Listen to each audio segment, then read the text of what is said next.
I'm back with Pete Gruber, Gruber Motor Company, who has this incredibly rare number 5 Tesla Roadster. And he's going to show me how to install his soft top. Pete, thanks for joining me again. Oh, you're welcome. So the Roadsters come in 3 different flavors. There is the convertible version like this. Then there's a soft top that you can put on here.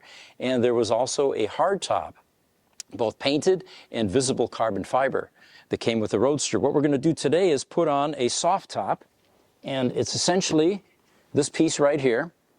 There are a couple of guide pins here that you have to align, and some bonnets that get installed that hold up the center.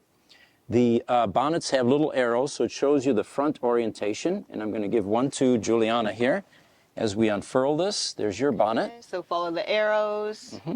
Here, a little bendy. There, okay. And then we're going to continue unfolding the soft top. I'm going to put my pins in first. And there we go. It is aligned. We open the door, and then this end clicks down.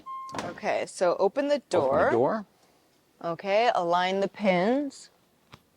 The black one, right? Yeah. Both sides. Wait for the click. You got it. Amazing. Too easy, man. Too easy. Awesome. Yep. Amazing. Guys, make sure you check out Gruber Motor Company. I'll provide you with all the links down below, and you're going to want to watch our Tesla Roadster review of this uberly rare number 5. Thanks so much. Thank you.